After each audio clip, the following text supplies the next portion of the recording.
I quit my job back in January of this year, and to date I've been working YouTube full time. If you would like to support the channel, you can do that very quickly. The entry fee on my Patreon is only $1. You can support me on Patreon, or you can support me on Twitch to support the channel and to keep it alive. More information is in the description box and in the comment section down below.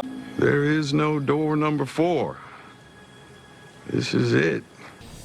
Back in May 2021, I uploaded my most anticipated future films video, covering films from 2021 and stretching into a few years from now.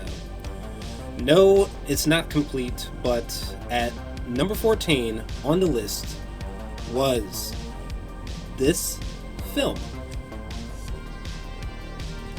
After James Gunn returned from being fired by Disney around July 2018, and after he re-entered Guardians of the Galaxy Volume 3, the more we learned about him balancing that and in Rated R Suicide Squad reboot and in 2022 Peacemaker show for HBO, it became clear to me that James Gunn had returned, rejuvenated and on a creative high.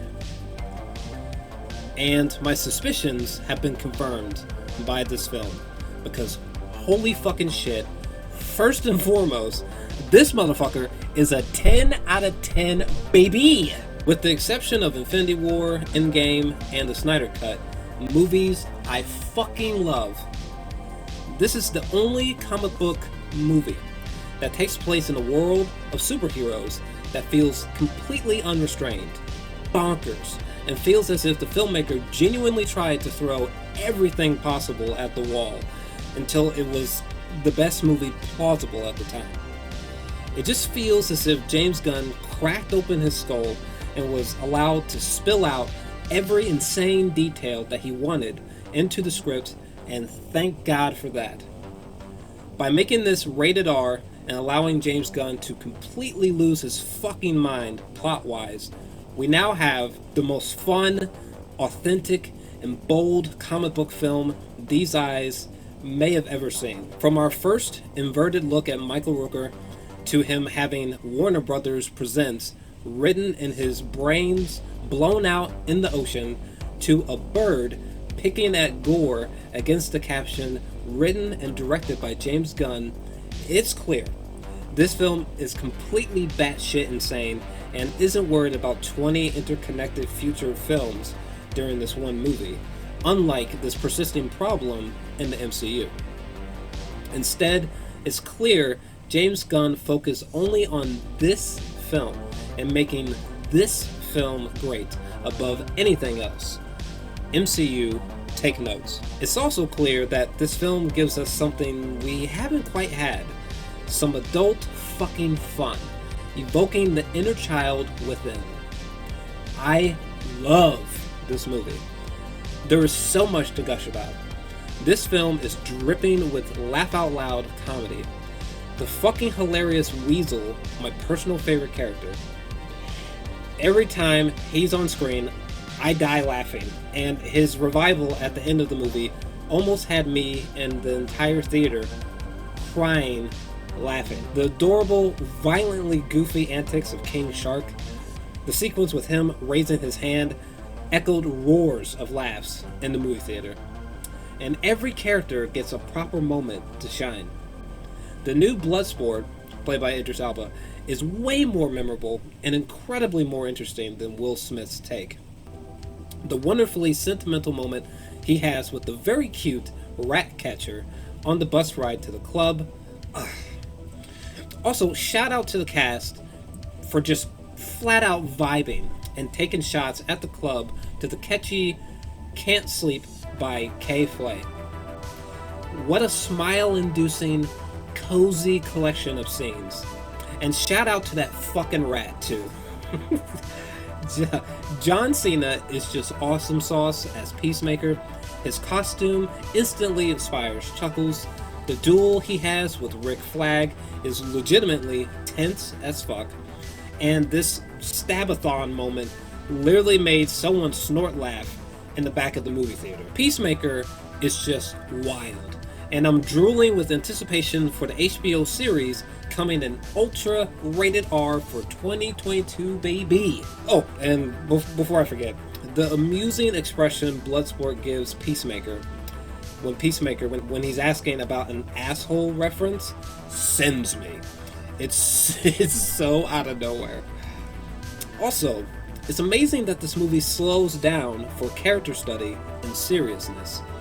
The scenes between Bloodsport and his daughter, or Bloodsport versus the creepy Amanda Waller, are great slabs of non-humor against the intensity of the comedy. Speaking of serious, fucking Starro. From the ingenious intro, where we see Starro floating in space on an old black and white film reel, to the goosebumps-inducing sequence where he's stomping around the city with the caption on the screen that reads, Suicide Squad vs. Starro the Conqueror. Starro is so colorful, a little eerie, and is honestly the most bonkers concept for a villain that I've ever seen for a comic book movie taking place in the realm of superheroes. The fact that James Gunn nailed Starro is so crazy to think about. I also love that Ratcatcher, of all things, is what defeated it as well. And Polka Dot Man is such an absurd and entertaining character that it actually hurt when he died from Starro. He was shockingly interesting, and seriously, the sequence where Bloodsport was like, "Hey, that's your mom!" literally shook the theater with laughter, for real. Also, shout out to giving Rick Flag more room to play in this film. Joel Kinnaman was so memorable here, nailing his action scenes and moments of humor or seriousness. Even though it's a microsecond, I love the smile that he gives Harley when they are walking in the rain, which is such a visually striking moment. Truly felt like comic book characters acknowledging each other. And Harley Quinn. Point blank, Margot Robbie is Harley Quinn. She portrays her perfectly, as if she was born specifically to play her, and this is the best depiction so far. This film is a great reminder that Harley and gang are actually bad guys, not good guys. You really get the sense that James Gunn really respects and is enthralled by all of these wacky ass characters, especially Harley.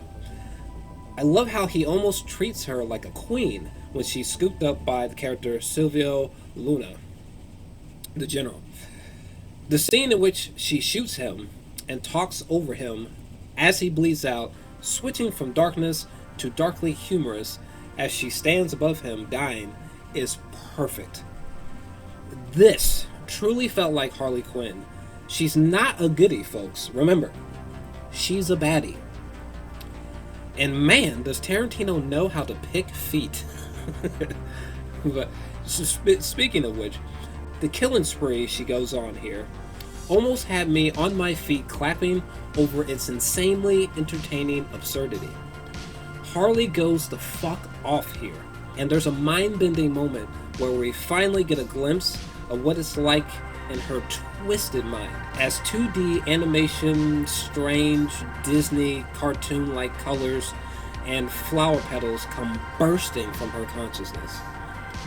A great reminder that she's fucking crazy. I also love that bizarrely psychedelic moment where she's swimming inside the eyeball of Starro, too. What a fucking scene. Hot damn. James Gunn just went full out, dog. Full out. What? The murderous opening on the beach is so violent your jaw just begins to drop at the devilish glee. Bodies in this movie are just constantly being shot, blown apart, stabbed, spraying out gore, or just being crumpled into bloody, chunky meat mush. And I'm all here for it. By the way, Pete Davidson just getting his face blown back into his fucking head kills me every time. My God, what a death. This is villain territory here. Anyone squeamish or Grace Randolph should watch out. And from Johnny Cash to gorgeous instrumentals like the one playing when King Shark is at this aquarium, the music just bangs in general. The whole thing is a bop, son. Oh shit, almost forgot. The CGI is fantastic throughout, and it's amazing how tactile and real King Shark looks up close, like you could reach out and touch him. And the movie is shot impeccably well in IMAX cameras, so much so that this feels like gigantic adult splash page comic pages, bursting with vibrant colors and more gore than anyone could have predicted. Only James Gunn could present us with a DC world and characters so cuckoo and obscure and balls out insane and make that madhouse entertaining for 2 hours. By the time the film cleverly ends with Bloodsport finally conquering his fear of rats, this movie confirms one thing: that currently, this is my favorite film of 2021 so far. Deliriously fun, funny, and visually striking, boys. 10 out of 10. Yep. Also, am I the only one who wants to see a Bloodsport movie directed by James Gunn where it's him and the Suicide Squad versus Superman? Is that just me? Okay. Bye.